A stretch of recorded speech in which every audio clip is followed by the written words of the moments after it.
Hello and welcome to the LRM podcast, sponsored by Adrian Flux Insurance. I'm Martin Domoney. And I'm Steve Miller. And today we're joined by Eddie Priscott from AllMakes. How are you getting on, Eddie? I'm all right. Thanks very much. Thanks for having me on the show. Not at all. Show? I guess it's a show. Well, thanks for having us Yeah, here. on the podcast. Glorious day to be in the Oxfordshire countryside, I know. kind of. A lovely bit of weather, and we had a very interesting tour around the AllMakes premises, and what a place it is. It is enormous, isn't it? Yeah, I mean, the new premises that we moved into in September last year is vast. We were saying actually downstairs, we really should coordinate more with Greg, so we go with him to do these podcasts. Chris has obviously been here before us, following him around. We are just basically following in his footsteps. We've been to Richards, now we're here. I wonder where we're going to go next. But no, again, thank you for inviting us. And I just thought we'd get a bit of background into off-roading, the way, how the parts situation is now, where the trends are going, and talk a little bit about what you do. So where did it all start for you then? What got you into Land Rovers? Well, four-wheel drives before Land Rovers, really. When I grew up, my father ran a garage in Wallingford in Oxfordshire. In fact, it was probably Berkshire back then. And his passion was Jeeps. Oh. And he was a military Jeep restorer. Oh. He even shipped Jeep spares back to the States, believe it or not. But he's been published in numerous books to do with Jeep restoration, and him and his friends, of which most of them were in Land Rovers, by the way, used to go off-roading together with the All-Wheel Drive Club. And as a kid, there was nothing better than a weekend's off-roading with your dad. It was fantastic. And so we did all those famous off-road sites, Slab Common, Weavers Down, Ticks Over even. Oh, wow. So all of those places were off-roaded in donkeys years ago. We are talking, what? You're so 40, here, by the way. Yeah. At least 45 years ago when I first went off-roading, Wow. and 35 plus years ago when I probably started off-roading, 40 years ago actually, when I started off-roading myself. Fantastic. So, I mean, from Jeeps then, obviously, you would say your dad was heavily involved in Yeah. that. Where did you finally see the light in coming to Land Rovers? Well, I started to run a business working for myself, and I serviced a lawnmower of one of the directors of AllMakes, who said if I ever needed any Land Rover parts, come and see them. And because I was doing quite a lot of work for farmers, of course, Land Rovers was the main vehicle that they were using long before double cab pickups became popular. I mean, there might have been the odd Subaru pickup, but in the main, it was Land Rovers, series vehicles, and then Defenders, and then they had Range Rover Classics and Discovery ones. I took up Terry's offer, and we bought a few Land Rover parts, and I thought there's an opportunity here. And so we developed the business. I say there was me and one other guy that was working for me back in the day. And we developed a business called North Farm Workshops.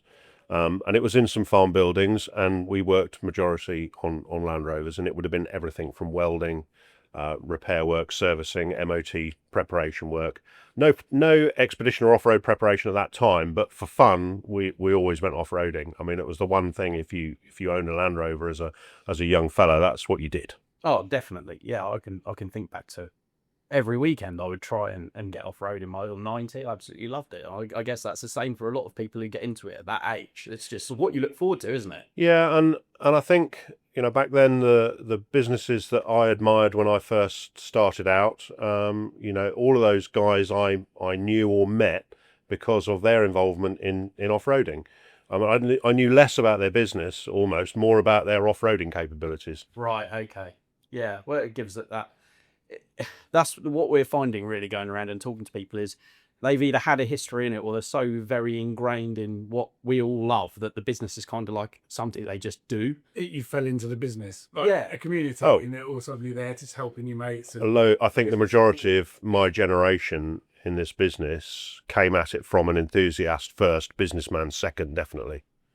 And I think a lot of that's true today. I mean, we were at Richard Chassis last week. They're enthusiasts first, and then all of a sudden, the way the chassis were created, there was a need for it. Oh, and then later said, "Can I have one?" And all of a sudden, there was 2 chassis, and then there was 4, and then God knows how many.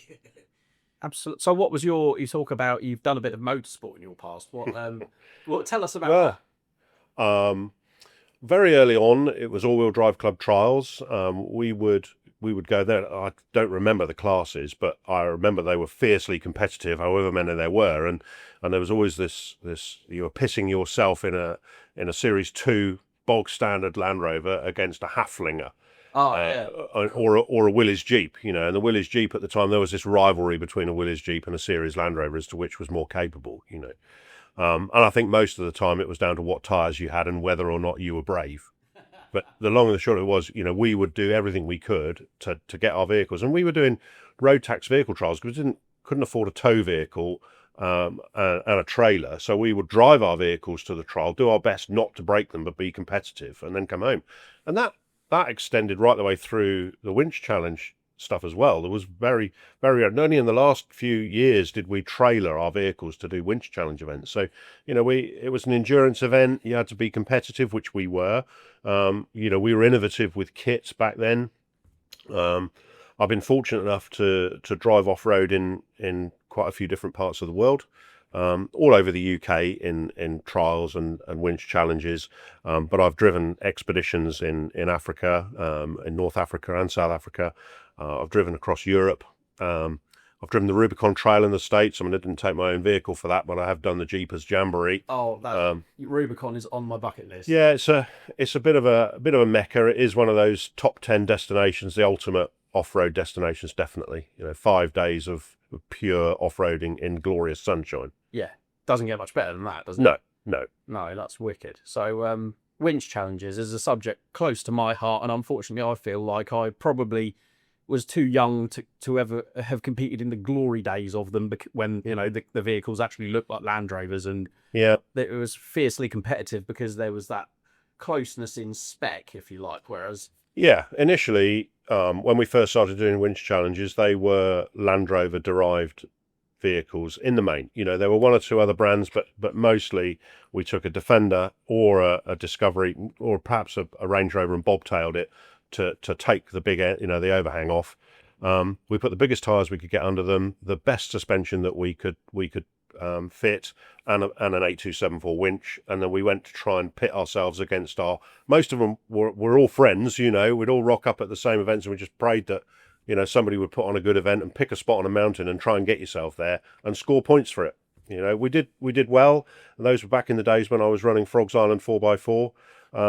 We were fortunate that the business paid for it, and you know, so we were able to be innovative and then sell what we demonstrated effectively over the weekend, and it worked really, really well. yeah, so there's an element of, I mean, I've spoken to a few other people from that era, if you like, and they all say the same thing. It was absolutely great, the glory days of it. But I suppose running Frogs Island was an independent specialist. It was, yeah, and we developed a few standard off-road packages. I remember the Challenger Pro and the Challenger Pro Plus. They were featured in your magazines, and you know, it attracted people that wanted to bring a Defender to us and have it equipped so that they could take on those challenges, whether they competed or not, or whether they just wanted to be part of that scene. It was great. You know, it was a great period. I mean, I think probably the standard vehicle that then became modified probably had that window of about 10 years when they were properly heavily modified, and then it became a little bit space framed, coilovers and things, and it started to move away from a standard body vehicle. And at that point I steered the business more toward expedition preparation, and for probably another 10 years that's what we focused on, and I lost touch with the competitive side of it. So it's quite interesting going back to it now as a sponsor with Terrafirma. You know, for the last 3 years we've sponsored events like the Welsh 150, Ultra 4. So there's a speed event that's been brought into it. Again, I think that's probably why the vehicles went away from being standard bodied vehicles to much more custom bespoke vehicles with space frame and mid-mounted winches and very, very high performance engines. These things weren't individually, you know, such a you know, a requirement in the days when we were doing challenges. Got you. Yeah. So it's really interesting. It's not, I don't know, it's hard to describe. I think I've just got that from reading Land Rover magazines back in like the early 2000s. That's what I aspired to. I wanted 90 with twin lockers and 274s, 35-inch Cymex and all that stuff. But it did seem affordable. Yeah. Even you know, buying an 8274, which at the time was the most expensive winch you could buy, you know, 2 ARBs and a compressor was an expensive acquisition. Yeah. But the sport was still good value. You know, I think it has changed now. It's a lot more expensive to be competitive than it was. And I think there is still, I wouldn't like to say that the pay and play days have actually replaced the winch challenges, but there does seem to be a bit of a void between having a bit of fun with your mates at the weekend and then the competition scene taking you straight into these, the extreme 4x4 challenge events, which are much more, much more difficult to be successful in. I wonder how many 90s Range Rovers Discoveries are sat in people's yards around the country still from those days, and they should revive, like have a retro class. Well, Facebook should sponsor them because most of them are on Marketplace. Yeah, the old trials I'm going mode. to tell him that. I'll be looking at it. Oh, don't. I've thought about it so many times. One of my good friends, actually, he's really into, he's got this sort of, he's not stuck in the past, but he loves to recreate those vehicles, which is what he does every time he buys a Defender. It ends up looking like that, and they're just, I love it. Yeah, I think there seems to be a few trends still continuing with with the trialer type vehicles. They're still based around a Series 1 body shape. Yeah. And I like that, it's, you'd have to call them retro now, wouldn't you? Because they look like they did when we built them when they were new, or in their first incarnation rather than new. I can remember doing an all-wheel drive club event when somebody turned up in a Range Rover Classic for the first time, and it was like, my goodness. And I think it may have been somebody like Keith Gott or somebody like that had got one that was an insurance write-off, and so they sort of hammered it straight and took it trialing. Fantastic. It was amazing. Yeah. You wouldn't get the equivalent now, would you? I don't think. So, sorry, you mentioned Terrafirma. We should probably explain to all the listeners exactly what you do, because we've kind of jumped in here, haven't we? Because we know you from the industry. But what is your actual job? So I'm the founder and creator of Terrafirma. My job title here at AllMakes is Terrafirma Brand Manager. So I guess you can say I'm responsible for the whole thing. And it came about, 17, 18 years ago, a little bit out of frustration. We were preparing people's vehicles with products from multiple brands, and a slight frustration that products wouldn't fit together, that you'd end up having this Christmas tree of brands bolted to a vehicle. And there were products that weren't available when you specified them, and you couldn't get them when the vehicle was due to be done. And so I started to think, well, maybe I can have my own product range, and that's how it started. So springs and shocks, steering dampers and brake discs, and then brake pads were those first items that we introduced in the range. And now there's over 1,600 part numbers that are all active and live in a catalogue. And we cater for every off-road activity, from entry-level recreational off-roading or enhancement right the way through to full-blown competition vehicles.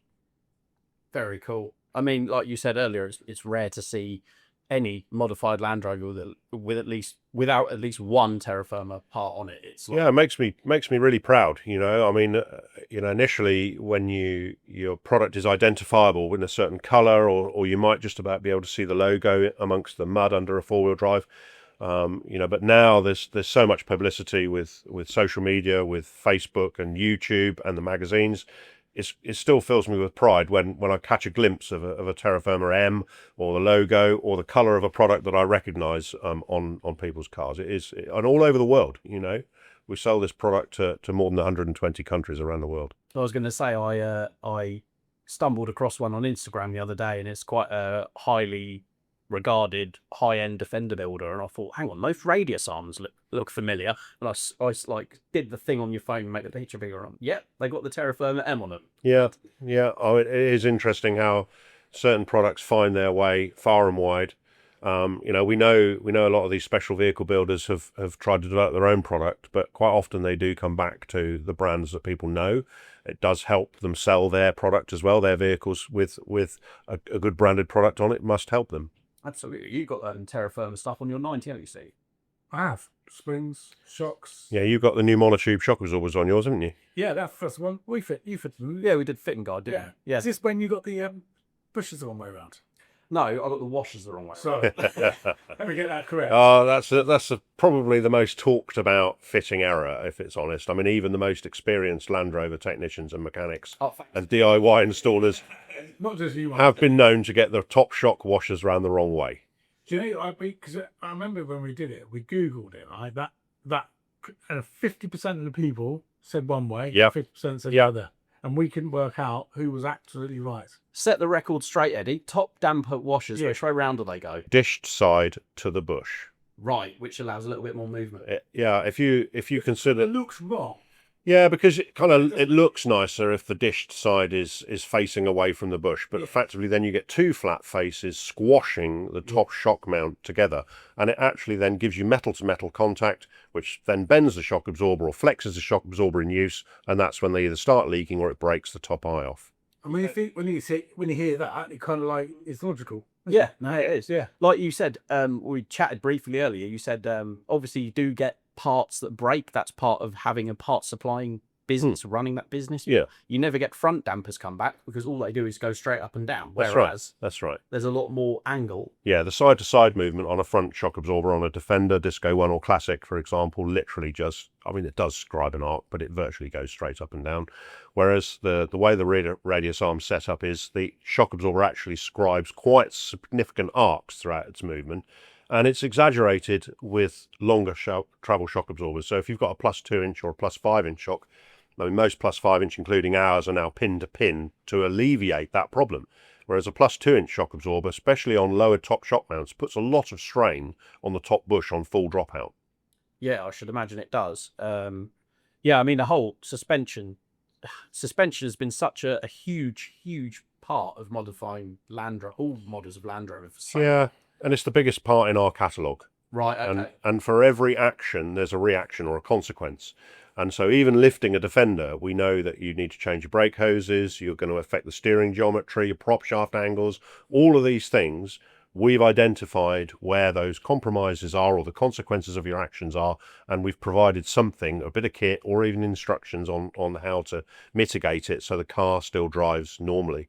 And to that point, there is a desire to lift vehicles beyond 2 inches, but we found that typically beyond 2 inches, it's very, very difficult to fix those consequences. So we stick to typically a 2-inch suspension lift, and all of our hardware is developed around that 2-inch lift. I maintain from even being a young guy with a Defender who wanted it to look cool, you never ever, regardless of model, you never need to lift any Land Rover more than 2 inches. If you need to fill your tyres, get the grinder out. What? Open up the wheel arches? Yeah. Well, I'm not one for cutting the bodywork around. I think you can make a Defender really, really, really capable off-road with a few modifications without going too extreme. But it's not just about capability for some people. It's about how the vehicle looks. Yeah, sure. If we were all just concerned about capability, we'd have never just built a monster truck that looks fantastic. Now even monster trucks are actually made to be capable rather than just bolt the biggest tyres you could fit on a pickup. But we try and reduce the potential problems by ensuring that everything works together so that all of our shock absorbers can be fitted with all of our springs, and there is an item of hardware or a range of hardware that you can add to that to make a kit to make the vehicle perform very well and be more capable, load carrying, towing, off-road for recreational challenge type events, green laning type events, pay and play days, or right the way through to expedition style driving, which is completely different. You do want some wheel travel, but you also want load carrying. Whereas for recreational off-roading, load carrying is not as important as an expedition vehicle. Absolutely. We were looking around the fleet of Terrafirma vehicles outside, and Yeah. very impressive. But the Defender was on the cover, wasn't it, before I joined? And the Discovery too. Oh, Yeah. was it as well? Yeah. Because we took it to the quarry, didn't we? That's right. Near Kettering. Yes. The Discovery too. Yes. Really, because you launched at that time a load of new. That was when we developed the Baja style bumpers, the tubular style bumpers. Yes. Which have done very, very well. We're now going to move on, and we think there's an opportunity now for, more hardcore off-road, greater approach angle. The Discovery 2 is definitely the vehicle of choice to succeed the Defender for recreational off-roading. It's got to be done for a price. The Discovery 2 is not making the same sort of money that a classic Defender is, so the amount that people are prepared to invest in it is slightly less. So we need to make sure that the product is competitively priced that will look the part, that will do the job that we intended, and have some longevity. So we're going to focus on ensuring that, you know, we rust protect properly, phosphate wash, and then powder coat over the top in a high quality powder coat. Something that we've worked very, very hard to do. Not always possible when, you know, we were expected to provide a product to suit the value of the vehicle. You know, you have to then drive down the price.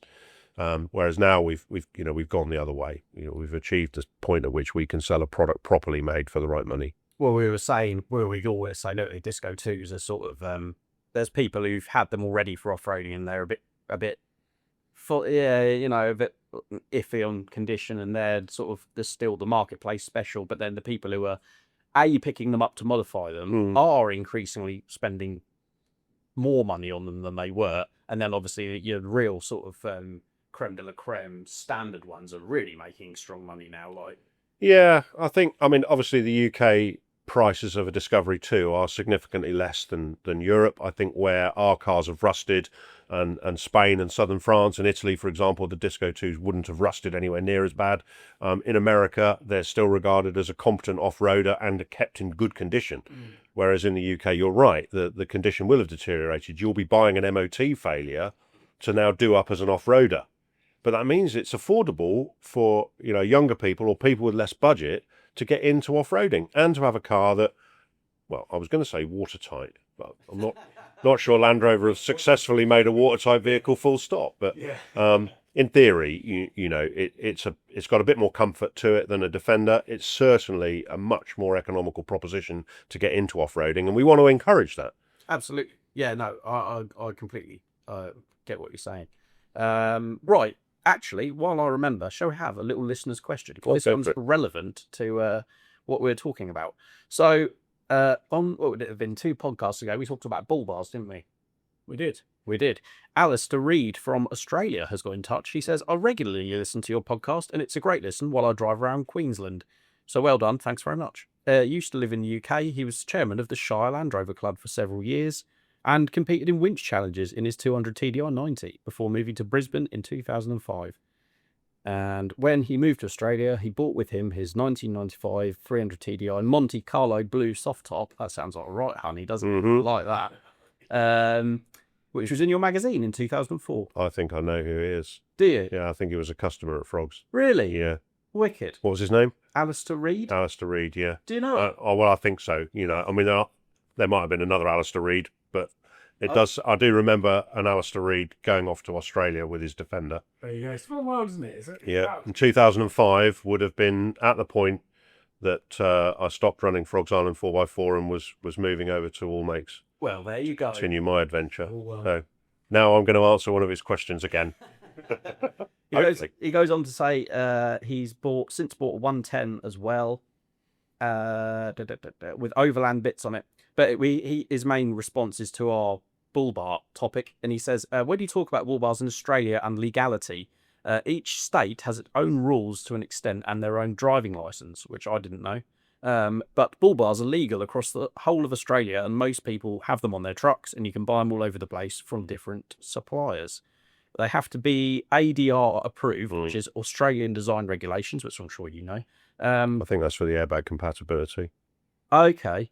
I guess not a problem on Defender. But yeah, he says, still gives the hardcore ARB style bull bars and brush bars, which are the bars along the sides of the wings for dealing with wildlife like deer and kangaroos and whatever.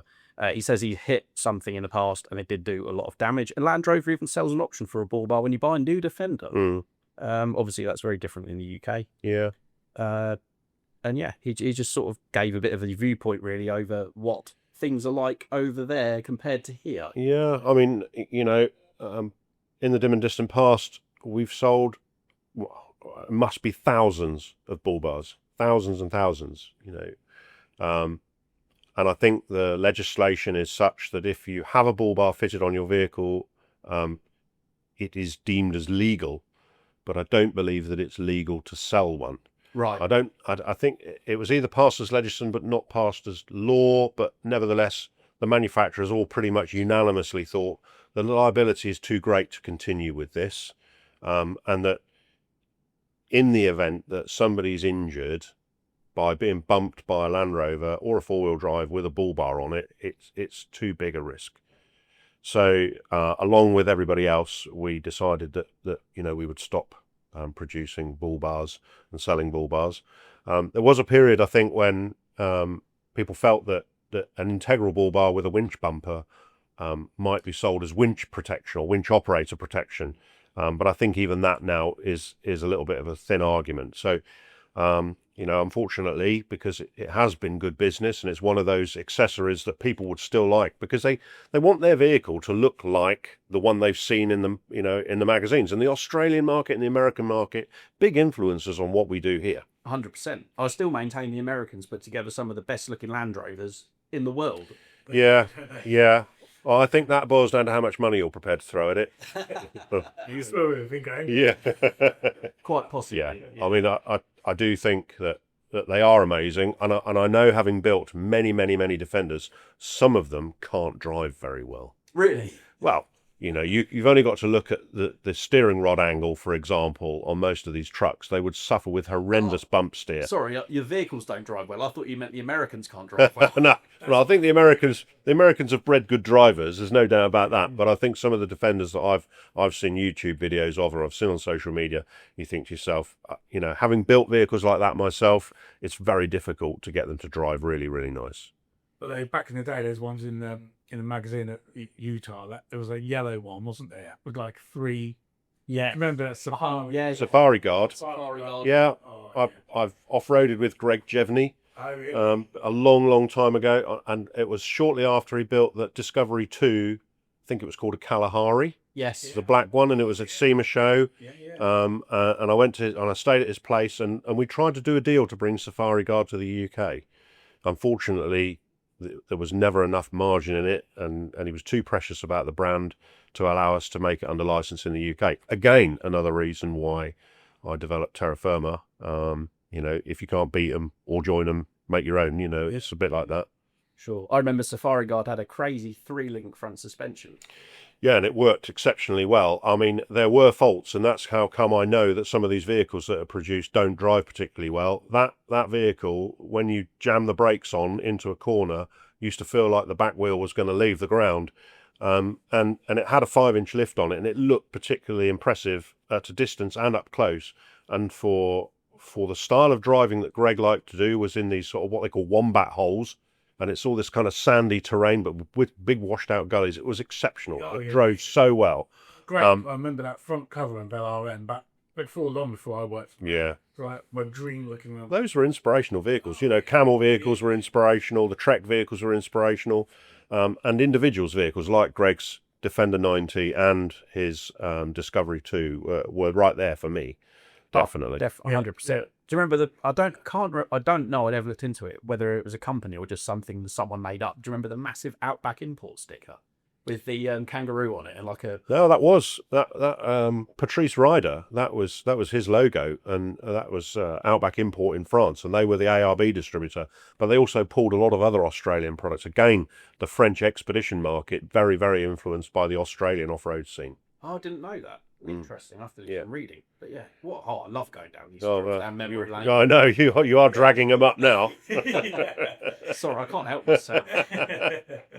So Terrafirma, talk us through what changes you've seen in the market. How are things going? Well, it's an interesting one. Of course, we haven't seen a new Defender apart from the handful that Twisted have still got, or reportedly still got. We haven't seen a new Defender now since 2016. That means that the bulk of our business, the core of our business, which has been classic Defender, we've enjoyed, production years from 1983 to 2016.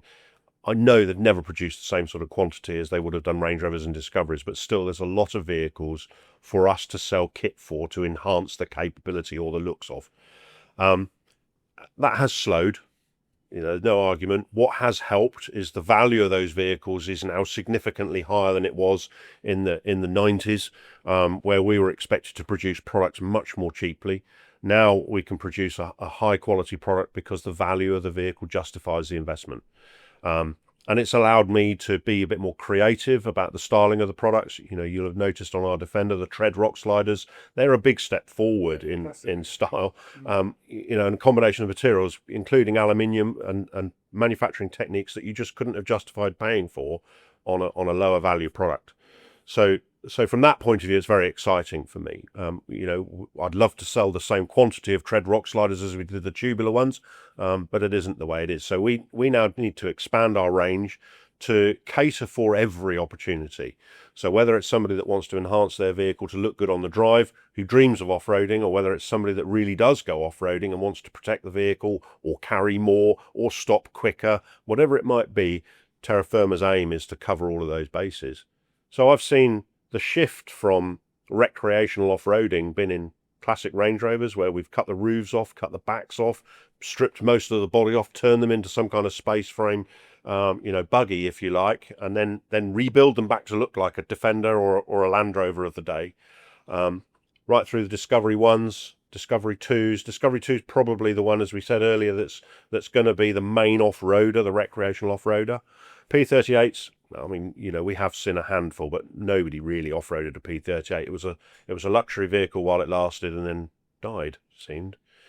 And then the modern Range Rovers are not used off-road at all. You know, there are obviously always exceptions to the rule, but none of them warrant us investing in producing accessories for. Discovery 3 and 4, though, I think huge lifespan. We're talking about 2005 to 2016. So long production, lots of vehicles sold, beautiful car to drive, you know, Range Rover quality and driving experience, but still you could bolt some kit on and really, really capable off-road. And yeah, I know we all worry about the reliability of our Land Rovers, and there's lots of negative publicity about the reliability of Land Rovers. I've enjoyed, oh God, I should touch wood, shouldn't I? Yeah, touching wood. Yeah. You know, I've enjoyed probably 10 years of relatively trouble-free motoring in Disco 3s and Disco 4s. And given the opportunity to drive the Disco 2, Disco 4 or the Defender anywhere, including a bit of off-roading, I'll take the D4, thanks very much. I've got to that age. So your daily is a Discovery 4, isn't it? Yeah, it is a Discovery 4. You know, not a particularly new one, but it's in very, very good condition. I think as long as it's reliable, I'll keep it. And then when it does finally give up the ghost, if it does, then I'll change it. But for now, I don't see the appeal of a Discovery 5, and I couldn't really see changing to a slightly newer Discovery 4 as worth doing. So I think I'll hang on until I can get into a Defender. Yeah, fair enough. What's the we were lucky enough to join you at Britpart to cover some of the fitting of the accessories, the Terrafirma stuff on the latest Defender. What's that looking like? We've developed a comprehensive range of off-road accessories for new Defender, L663 as it's known in the trade. Rock sliders, underbody protection, roof rack accessories, some interior products. There's more on the drawing board. I'll keep that to myself for now. You know, we'll give you first dibs on it when the product's available. Thank you very much. I made that mistake before where I've told people about what we're doing and then I get nagged as to when it's going to be available. These things do take time to develop, but the new Defender has got great potential. There was some concern as to whether people would equip it for off-road but not actually use it. Why would they justify it?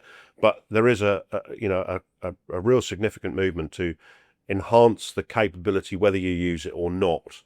Kind of thing going on. The look, yeah, they do. They just want the look.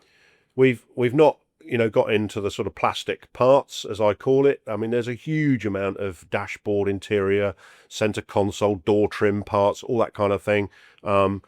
Unfortunately, it's all available, or fortunately for the consumer, it's all available on eBay, which doesn't leave a lot of opportunity for us. I don't see there's any need for us to continue to dilute that market. So we'll focus on, particularly with Terrafirma, we'll focus on the more off-road and enhancement products. That makes sense. Yeah, completely. And they do look fantastic modified. The latest Defender. Yeah. When you see one, you think, yeah. Like, I mean, I won't harp on about it again too much. Oh, you're going to bring up the Octane. I am going to bring up the Octane. Sorry. When you see that, even with the slightly wider arches and it's not even much. It's like 30mm of extra height on decent tyres. Oh, what a thing! It's been an incredible success. They're taking orders for them. Yeah. One was spotted 4 miles away from our office yesterday. Was it? It wasn't. I thought that some had been delivered. I mean, I've seen some posts of people receiving them, No. so maybe they are out. Yeah. It's out of my price range, and Yeah. but you never know. I mean, they are becoming more affordable. What we in maybe 5 years? We're 5 years. 5 years since we've been launched. I've got waiting on about 5 years. Yeah, before they're in our price range. I know. The trouble is, we've always been warned, if you can't afford to buy it in warranty, then you can't afford to buy it second hand. Yeah, yeah. Somebody does. And inevitably we will end up with that headache. In fairness, though, you do see. I mean, I've been keeping an eye out. You do see a lot of early ones, 20 plates and 21 plates about. Yeah. Obviously, avoid the 2-litre Ingenium engine version. I don't know what you mean, Eddie. Never. Enough said. Stalwart of reliability. Enough said. Which one would you have? The 250, I think, with the 3-litre straight 6. Yeah. Diesel. Yeah. I'd have a P300. Look, Phil, it's petrol. Yeah. I've been in one. They're nice. Cracking engine. Yeah. And I think, I mean, I'd have any of them really, apart from the 2-litre. I'd certainly have an Octa. I'm not sure if I've mentioned the Octa. Yeah. No, hugely desirable vehicle. I think I read an article, it might have been, one of the motoring, the regular car mags that said, what is Britain's most desired vehicle? And the survey said Defender, which is great news. I mean, Land Rover is a small vehicle manufacturer in the great scheme of things. I mean, you probably know better than me, but I mean, what they on, about 400,000 vehicles a year? I don't know. It's small for a car manufacturer, and to produce so many Defenders. I mean, you can't drive more than 5 miles on a main road in the UK without spotting a Defender. No, absolutely. They must have sold loads and loads and loads of them. Yeah. And so that's the Discovery 3. To answer going back to your question, what's Terrafirma into? We want to enhance the capability and performance with an off-road angle for as many Land Rover vehicles as we possibly can. We know that Discovery 5s are limited. We can talk about that in a minute. Certainly Range Rovers and Range Rover Sports don't justify our investment. So new Defender has got a lot of focus. Discovery 3 and 4 still got a lot of focus. We're going to go back to Discovery 2 and produce some kit that is much more off-road focus at a price that the off-roaders will be happy to pay. But I'm very excited about the new Defender and how we can try and lead the trends and follow those trends that were already established by the Greg Jevneys of this world that will always be pioneers. We're proud to partner with Adrian Flux, an insurance broker that specialises in covering all types of Land Rovers, including classic, ex-military, modified and Q-plated models.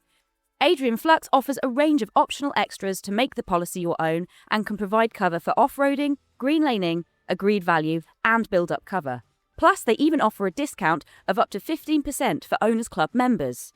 Simply search Adrian Flux Land Rover Insurance for more information or call them directly on 0344 728 0417 for a quote. Right, so before we get on to Discovery 5, which I am quite interested to talk about, we're going to shoehorn in another listener's question. You just dropped the reader's word. I know, I've not done that for ages, but... Right, okay. Good afternoon, LRM. I've got a question for you, and I know Martin will love to debate this one. That isn't the reason I've chosen this, I promise. Right. Okay, here we go. I've already mentioned Doctor. Is it a dig at me? No. Oh, no, would I do that? Okay. I've been keeping an eye on all prices of Land Rover models, and I've seen that the price of L322s has dipped not long ago, and they're on the way back up now. Are they? Right. I'd like one as a spare to be used periodically and to restore back to A1 condition all round. Not a project, but they all need fettling, don't they? Well, yeah. What is your view on where the prices are heading for these, and which model do you see as the sweet spot?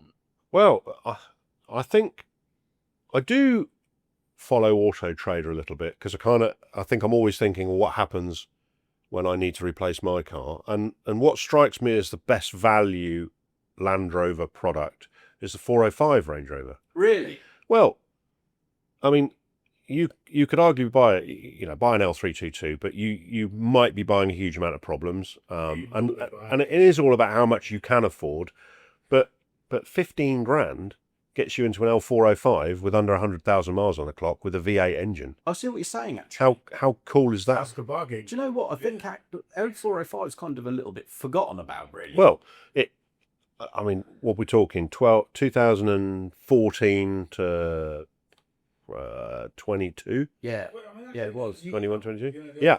So they've been, I mean, the ones I were looking at were 2015, 2016, which are newer than my Discovery 4. Yeah. And I'm thinking, well, a good Discovery 4, let's say 2016 Discovery 4 with 60, 70,000 miles on the clock, it's going to cost you 20 grand. It is, yeah. Well, you can buy a 405 for less. That's true. I remember when the 405 first came into Divas before I'd left, PDIing them was a nightmare because the battery's in the boot under the spare wheel. All right. But they were absolute. I mean, I'm, as everyone knows, absolutely love the L322. Yeah, The L405 was like, and it didn't surpass it. It was like a the huge interior. step. I mean, it was like the difference. It was the same distance in terms of evolution between Discovery 2 and Discovery 3. Yeah. Between L322 and 405. Big gap in luxury, performance, comfort, equipment, reliability too, as to be said. Yeah. Super car. Obviously, you're not going to use it off-road. You might use it in a field with a caravan behind. I wouldn't. But maybe that's a subject of another podcast. Caravans. But hell of a car, I thought, for the money in my research. Range Rover Sports, the early 2005 to 2010 Range Rover Sports have become very, very good value, cheap car, really, if you're prepared to take the risk with 3-litre TDV6.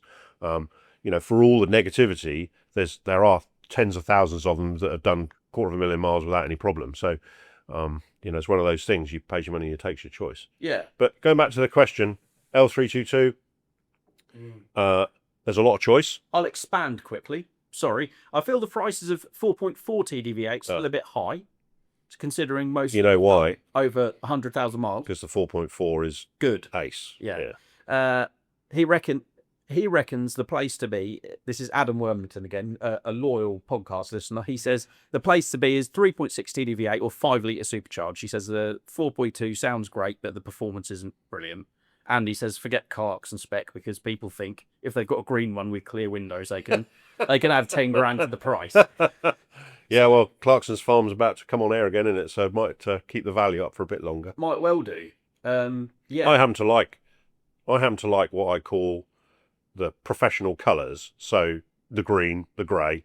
I'm not a black car person, but the Farmer's versions I liked. I agree. And actually, you mentioned Range Rover Sport. That you could argue, if the trouble is, so many of that shape, as we saw when we were out and about the other day, so many of them got the stick-on chrome, the 22-inch wheels. And so not Terrafirma, unfortunately. We saw the sorriest state Range Rover Sport, didn't we? It was red in another room, wasn't it? All rust all bundled up the rear quarter, and I just thought that's such a shame because someone bought that new and they loved it, and it's gone to that. But if you get one in the right spec, I think. Cairns blue, Tonga green, silver without privacy glass and with 19-inch wheels, they still look so contemporary. So good. Yeah, and a hugely capable vehicle. I was given a lift in one just before Christmas, and I thought this is nice. Mm. And yet it was a nearly 20-year-old car. It's crazy to think they're that old now, isn't it? And I thought actually it's really, really good. And if you're going to use it as your daily driver, be prepared to get a span around it and fix perhaps some electrical gremlins that might have crept in. But, I think the V8 diesels were great. The petrol engines are lovely, but, and you wouldn't want to drive one on a daily basis, I think, doing sub 18 to the gallon. I think I'd rather be doing 25 to 30 to the gallon, which the V8 diesels are capable of doing. From a DIY perspective, the Sport is tons easier to work on than the L322. Is it? I think so. I certainly. Are we talking about? I have the capability, and I wouldn't say that I'm spoilt, but I've got to a time in my life where I'd rather leave the servicing to somebody else. I spend my time bolting kit on if I can, rather than servicing. Yeah. I see. It depends what you want to do, doesn't it? I think if you want to buy a car and somebody else service it, I would go for the newest, best one I could get. If you want a car to work on yourself, then get the oldest, most affordable cleanest, tidiest one you can. Yeah, that's sage advice. So in answer to your question, Adam, you want L405 or Range Rover Sport? Well, or a Mint 3.6 3.6. TDV8 L322, like he said. Okay, cool. And I don't expect it to cost him a lot of money. Probably not. No, if you avoided the one with the Clarkson premium.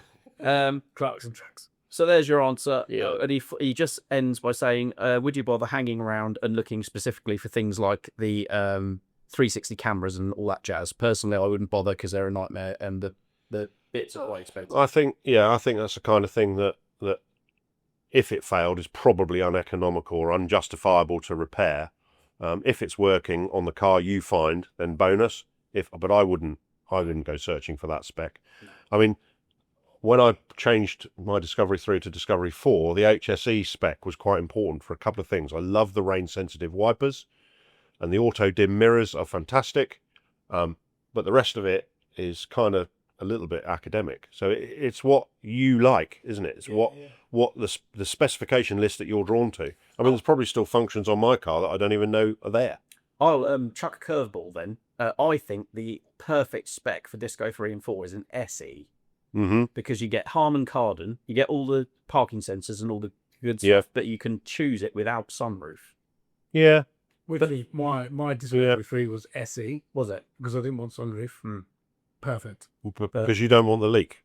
Didn't want the leak. Yeah. And it had enough kit on it, if you know what I mean. Yeah. It was luxurious enough without going a step up. The nice thing about both the Discovery 3 and Discovery 4 is that on air or with an air-to-core conversion kit, the approach angle and departure angle are pretty good. Yeah.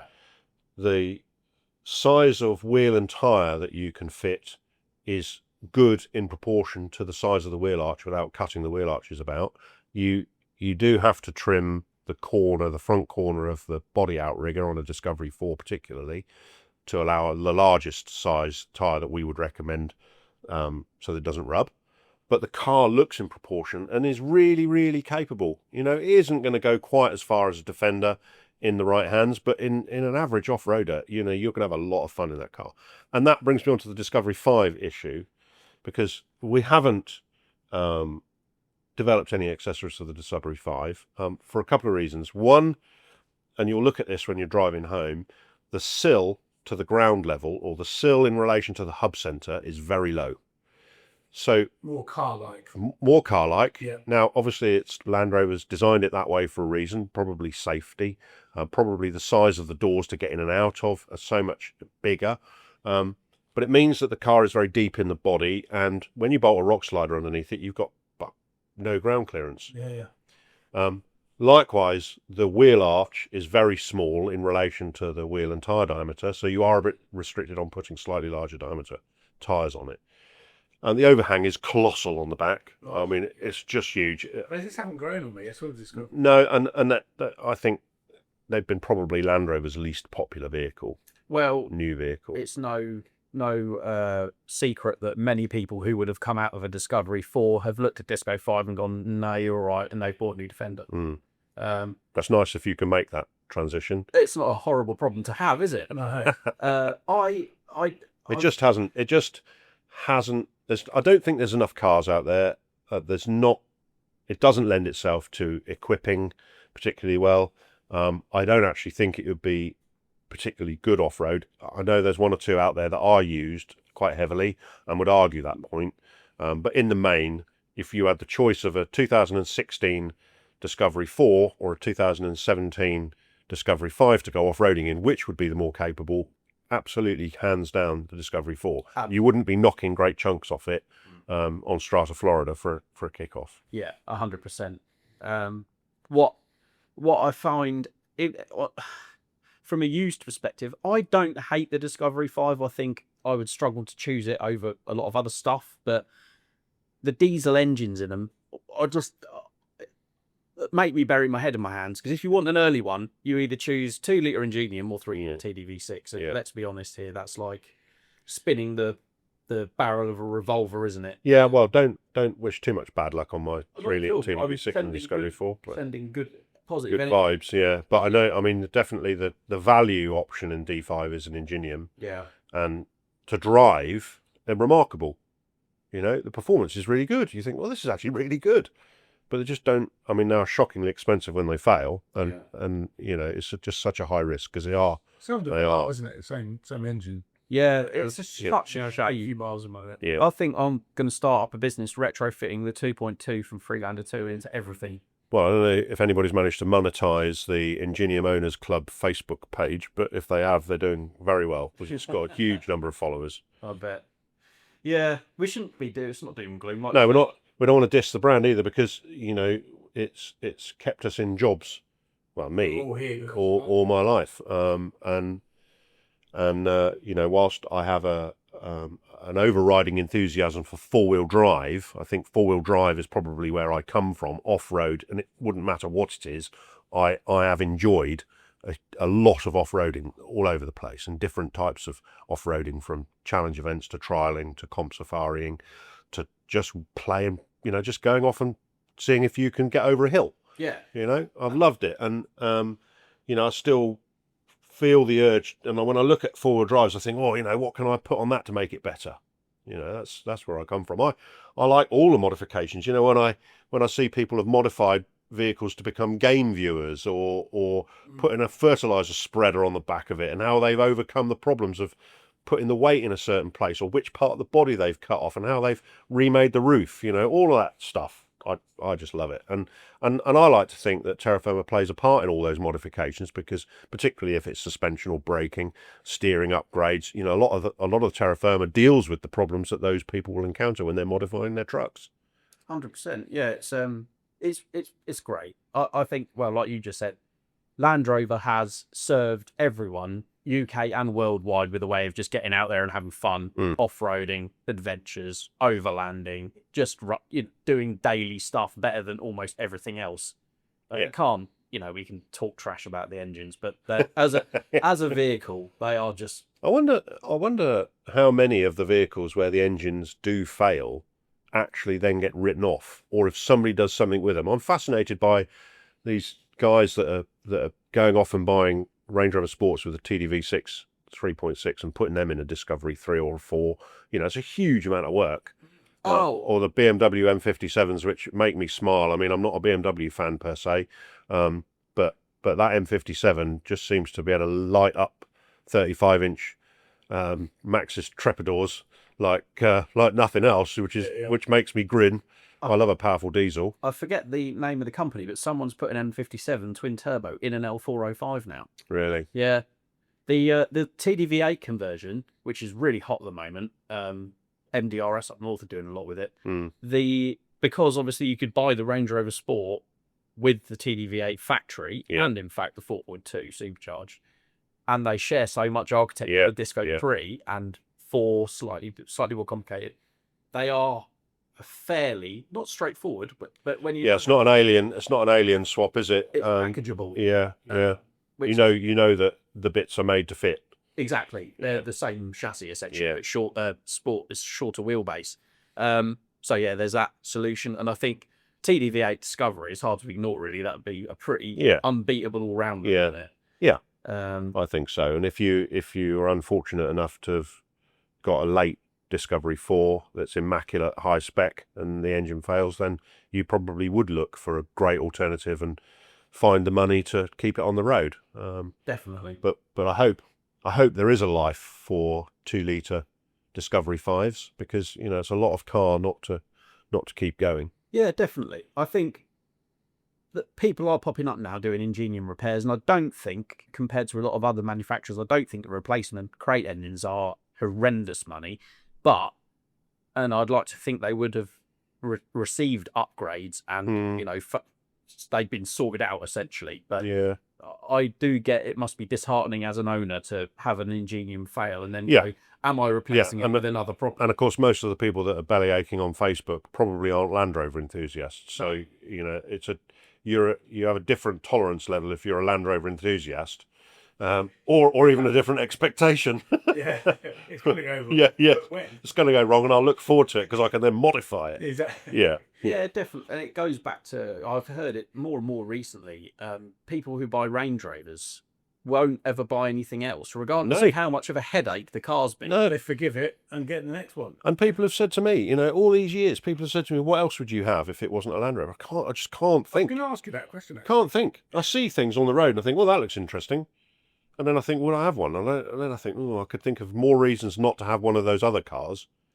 I mean, my Discovery spends most of its time with the back seats down because I'm carrying garden stuff around in it, bits of wood and things like this. So, you know, a Transit would probably be a more practical alternative. Yeah. But then I lose the comfort, I lose the off-road capability, I lose the affection for the brand as well. If I change brand, that would be, you know, I mean, I know I've got my Willys Jeep, but that's a You childhood. still have it with Yeah, it's a childhood sort of fantasy, really, that I said to my dad I would have one day, and over the years there's always been the opportunity to get one, but 10 reasons why not. And then I had the opportunity and took it, and I absolutely love it. And it only comes out on days like this when the sun's out. There's no risk of getting wet because I refuse to put the top on it because it looks silly. They do look top heavy, don't they? Yeah, and it's great with the windscreen down, even though at 30 miles an hour you feel like you're being to death by the wind. But, and you know, I have a similar affection for all old four-wheel drives, to be honest. I love the old stuff, I really do. And you know, when I ran Frogs, we did a lot of restoration work, and then often those restorations came back to have a better engine or power steering or coil springs or something to enhance them, but retain that fantastic styling that all old four-wheel drives. I mean, you know, best looking four-wheel drive out is a Series 1, isn't it? If you're an enthusiast, everybody looks at a Series 1 and goes, that's cute. Yeah. Look at it. And they're so capable.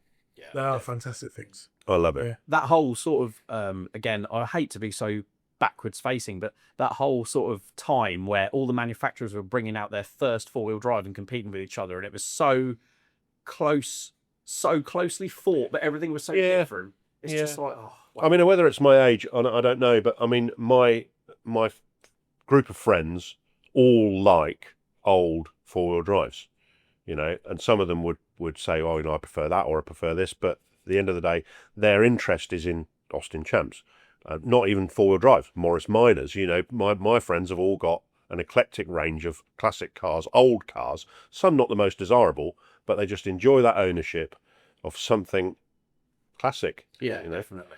And most of them, to be honest, do fiddle around with them themselves. They don't pay people to work on them. You know, their classic cars or their classic four-wheel drives, they do work on themselves. Yeah, it's good. It's good. Yeah. It seems to be a recurring theme, doesn't it? We go and chat to people and everyone just likes tinkering about old stuff. Yeah. You will have, by the time you listen to this, we will have been back from Newbury, which is actually just up the road from... I'm going there now. You are, aren't you? You go on. I'll sort of go home and you get to go and... I'm so pleased, you know, speaking to you earlier, that there's this appetite for trading parts to rebuild and restore and keep going older four-wheel drives. I mean, what would be the newest parts that would be sold at these sales? You do see some modern stuff, don't you? Discovery 3, Discovery 4 stuff. Yeah. Because again, the owners who've got those things have also got other stuff. So Discovery 3 you can buy for $2,000 now, and you might be looking for a second-hand wing to put on it, mightn't you, or a clean bonnet or whatever. yeah. Yes. Sort of, you get a bit of 3 under 1, 3 under 2 stuff. You just get really an eclectic mix. But there's still, you know, you get a lot of overseas visitors there that come over on the ferry in the middle of the night, ready for the Sunday morning, or they'll stay on a Saturday. Yeah. And then they're looking for that elusive path. But they all come together, you see. They have a shopping list with all their mates, with wads of cash. You know, the thing is, people are still turning up stuff for Series 1s, aren't they? Yeah. You know, I mean, I think John Craddock might like to think that he's snaffled everything up, but I do believe that there are still new old stock parts floating around that somebody will have bought that find their way onto tables at sales, which is fantastic. Give that person the perfect opportunity to go, oh, I've got an OE one. It keeps people coming back. Yeah. People, there's that real hunger for the new old stock stuff, wax paper and the grease paint parts. People go mad for it, and a lot of the stuff did end up going over to Europe years ago, and some of it is coming back in. Which is a lot more expensive now. You've got to pay for it. Yeah, if you want it, you'd be willing to pay for it. Yeah. But no, it's really, really good. I can't wait. I'll be there on the Saturday night. So And the weather forecast is good. It's looking to be like this. I mean, obviously it's like being at an airport, isn't it? Looking out. Yeah. It reminds me of an airport. The Yeah. big glass, we're in a big glass fronted building, aren't we? Yes. So looking at Every office has got a full glass wall on it, which is beautiful on a day like today. So we just saw we got distracted a few minutes ago. We saw Muntractors walking. Oh, did you? Yeah. I know, it's a bit weird, isn't it, that Milton Trading Estate, where we're based on the outskirts of Milton Trading Estate, is one of the largest trading estates in the south of England, and yet there's enough green space between the buildings for deer to be happy to live. Wander up. Yeah, I know. Across the road. Looks both Crazy, ways, isn't it? Absolutely. Yeah. Perfect. Well, Eddie, thank you ever so much for your time and thank you for having us. You're very welcome. And no doubt we'll see you soon. Well, maybe we can think of something else to talk about. We'll do it again. Oh, 100%. Yeah, definitely. We're always dreaming up stuff to yap on about in podcasts, aren't we? pretty much. Great stuff. Well, yeah, thanks again for joining us. And for your listening at home, don't forget, please do leave us a little rating or a review. Send any questions to editorial@lrm.co.uk. And yeah, have a good one. We'll catch you next week. Bye for now. See you all.